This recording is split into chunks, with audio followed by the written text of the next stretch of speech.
Singgung konflik akibat pemilihan, Anies kena sledding Guntur Romli dan netizen.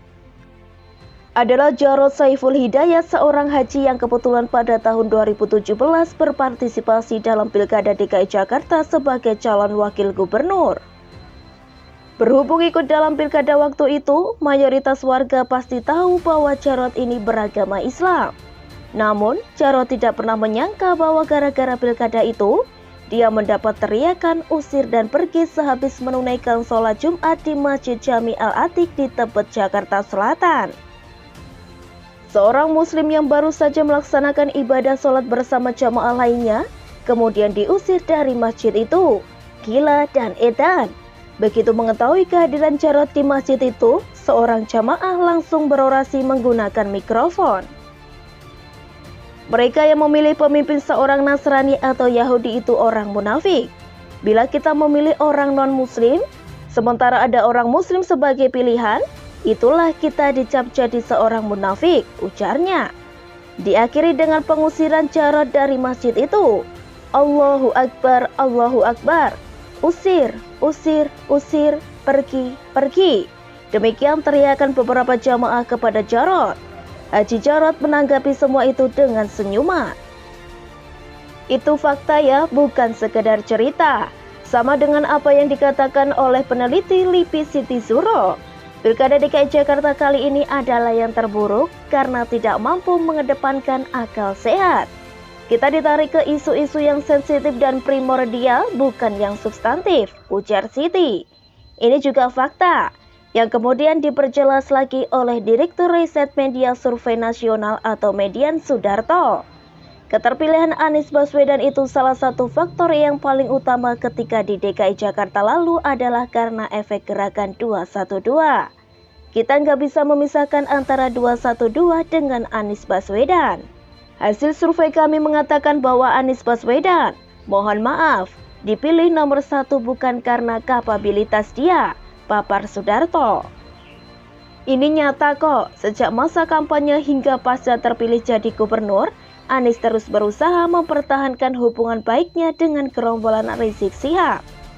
Bahkan sampai duluan menghampiri Rizik ke rumahnya, hanya beberapa jam sesudah kepulangan Rizik dari Arab Saudi, tanpa menjelaskan soal kewajiban karantina dan PSBB, sehingga terjadilah kerumunan yang berujung Rizik jadi tersangka. Lucunya, tiba-tiba saja Anies menyinggung soal pemilihan pimpinan yang mengundang konflik. Ini terjadi kemarin, Jumat 2 April, ketika Anies memberikan kata sambutan dalam konferensi wilayah 20 NU Pengurus Wilayah NU DKI Jakarta atau PWNU. Akhir-akhir ini kita sering menyaksikan ketika ada sebuah proses penentuan kepemimpinan, ujungnya bukan soliditas tapi ujungnya malah polarisasi, friksi, konflik, ujar Anies. Sadar tuh ngomong gitu, lupa sama pilkada DKI yang menghantarkan Anies jadi pemenang, namun juga menjadi penyebab perpecahan banyak warga.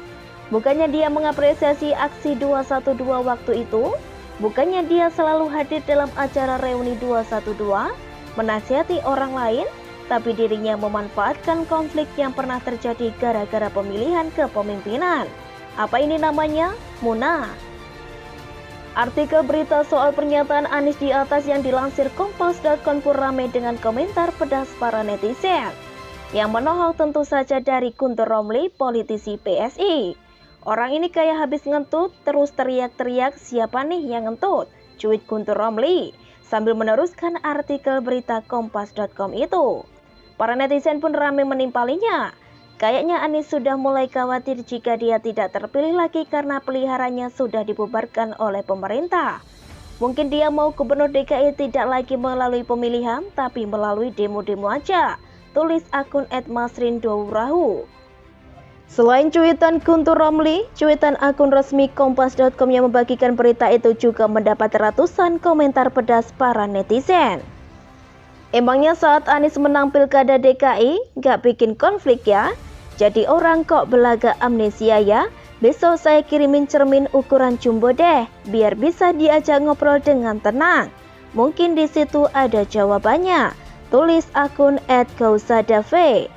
Bahkan, ada netizen yang menuduh Anies sedang berupaya mengalihkan fokus perhatian publik dari kasus-kasusnya, seperti program rumah DP 0%, Formula E, dan anggaran-anggaran janggal.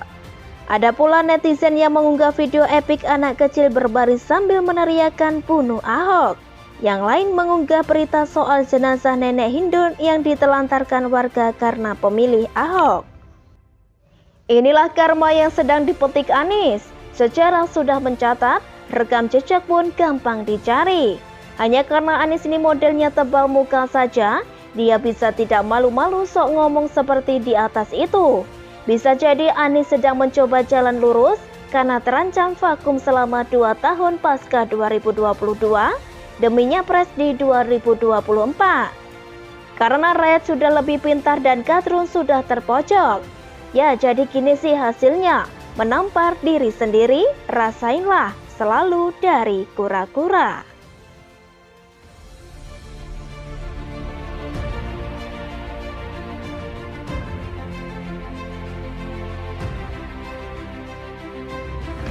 Anies singgung konflik dalam pemilihan pemimpin, lupa Pilgub DKI. Anies Baswedan memberikan kata sambutan dalam konferensi wilayah 20 Nahdlatul Ulama pengurus wilayah Nahdlatul Ulama DKI Jakarta di Hotel Sultan dan Residen Jakarta Pusat Jumat kemarin. Entah ada angin apa, Anies menyinggung pemilihan kepemimpinan di Indonesia yang seringkali mengundang konflik di tengah masyarakat. Akhir-akhir ini kita sering menyaksikan ketika ada sebuah proses penentuan kepemimpinan, ujungnya bukan soliditas, tapi ujungnya malah polarisasi, friksi, konflik, kata Anies. Dia berharap pemilihan kepemimpinan di Indonesia bisa mencontoh apa yang dilakukan oleh Nahdlatul Ulama. Meskipun banyak calon yang diajukan, akan tetapi saat diputuskan terpilih, semua calon yang menjadi lawan kembali menjadi kawan. Kata sambutan seperti ini saya yakin pasti akan mengundang reaksi dan komentar sinis. Ferdinand Hutahian menyindir Anies. Nis, makanya Anda dan seluruh kaum pendukungmu ajak mengikuti tradisi NU yang baik. Jangan bikin kebenaran versi sendiri lantas menghujat yang lain. Polarisasi politik ini terjadi karena politik identitas yang membesar saat kau ikuti Pilgub Jakarta. Makanya nasihati dirimu lebih dulu, Nis, katanya melalui Twitter. Saya sendiri bingung kenapa Anies bisa membahas masalah ini. Apakah dia sudah move on atau sudah lupa sama sekali apa yang pernah terjadi di Pilkada DKI Jakarta tahun 2017 lalu? Kita tidak usah tuduh siapa yang terlibat dan harus bertanggung jawab. Kenyataannya adalah ada suara-suara yang menjual narasi pemimpin harus seiman. Bahkan parahnya, ada banyak spanduk yang isinya mengancam tidak akan mensolatkan jenazah pendukung penista agama. Bukankah ini tidak fair dan merupakan politik kotor yang menunjukkan adanya ambisi mengerikan untuk merebut kekuasaan?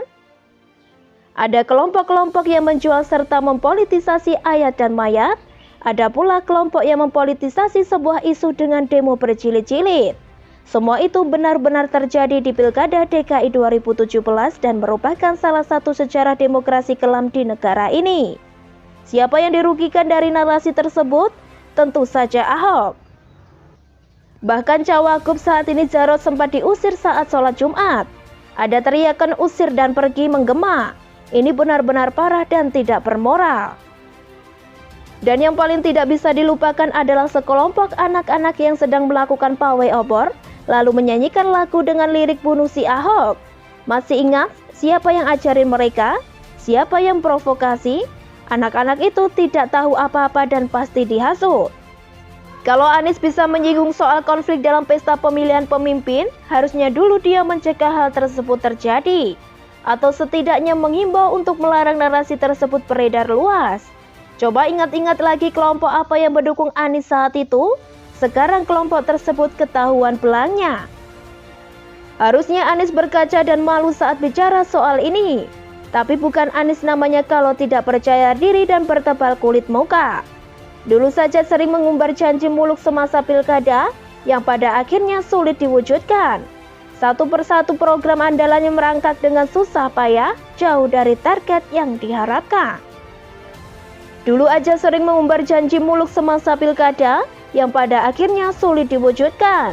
Satu persatu program andalannya merangkak dengan susah payah, jauh dari target yang diharapkan. Gimana kabar naturalisasi sungai? Tak jelas. Gimana kabar rumah DP 0 rupiah?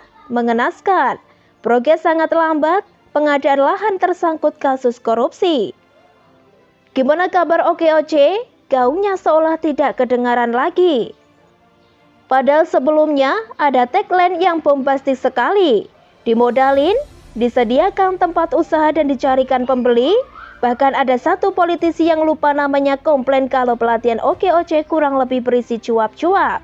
Stop reklamasi. Kalau saya tak salah, sebagian lanjutkan. Jelas-jelas orang ini hanya piawai dalam menata kata untuk mempengaruhi masyarakat sehingga dirinya terlihat hebat dan kompeten. Nyatanya, kemampuan Anies tak sanggup mengimbangi rumitnya masalah di Jakarta. Kalau head to head secara adil, Anies ini tak pernah bisa menang. Karir politiknya tak akan bagus. Kebetulan aja gubernur dulu tersangkut kasus penistaan agama yang dimanfaatkan oleh sekelompok orang yang sok bela agama dan punya kepentingan politik di dalamnya. Bukan seiman pula. Pas sekali menggunakan isu agama untuk menjatuhkan Ahok seperti yang tadi saya katakan, memilih pemimpin harus seiman, imbalan surga diobral besar-besaran, ancaman neraka dimasifkan, mayat pun dijual sana-sini. Bagaimana menurut Anda?